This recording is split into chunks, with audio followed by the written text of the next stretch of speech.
Всем привет! Китайцы заявили, что дешевых китайских автомобилей в России уже не ждите. Продажи в условиях кризиса падают, и им нужно как-то зарабатывать на нас, чтобы не покинуть российский рынок. Но перед тем, как рассказать все подробности, прошу вас подписаться на канал и поставить лайк прямо сейчас. За это в конце с меня не смешной анекдот. Дешевые китайские автомобили – это признак российского авторынка 2000-х годов. Этот этап позади, и ждать подобного даже в условиях кризиса россиянам не стоит.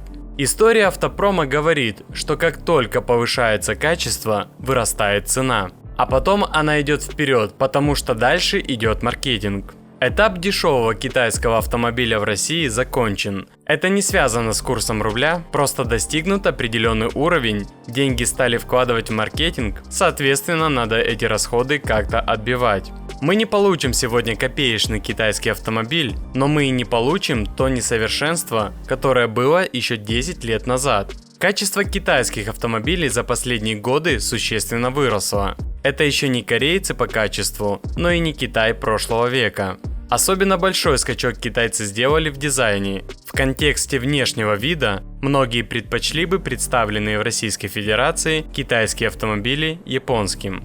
Кроме того, продвижение заметно и с точки зрения электрики, электроники. Что касается минусов, то не всегда хорошо сочетается коробка передач и двигатель. Часто двигатель слабоват и имеет маленький объем. В то же время появляются и достаточно сбалансированные машины, во многом благодаря сотрудничеству некоторых китайских и западных брендов.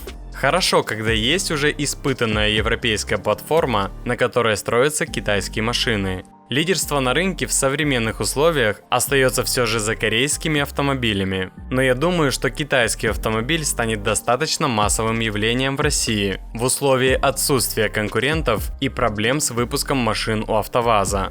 Напомним, что доля новых китайцев на российском рынке в первом квартале составила 9%, что вдвое больше, чем было год назад.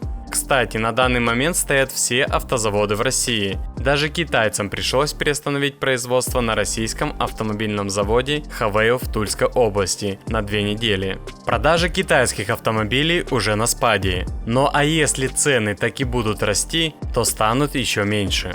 Просто не будут их покупать, вот и все. Все зависит от покупательской способности. Сейчас ее нет. Это не значит, что если на рынке остались только китайцы, то будут покупать их. Съем сливок у них закончился еще в первом квартале. А если они не уменьшат свои аппетиты, то им тоже придется уйти из России. Ну и обещанная мною шутка юмора. Нынче быть студентом – это обанкротиться после распечатывания реферата. А на этом все. Буду держать вас в курсе всех событий. Очень интересно узнать ваше мнение по этому поводу. Уйдут ли китайцы от нас? Давайте пообщаемся и подискутируем. И не забудьте за мою работу поставить свой царский лайк, подписаться на канал и нажать на колокольчик. И самое главное, помните, что нет ничего страшнее жизни, но и прекраснее тоже.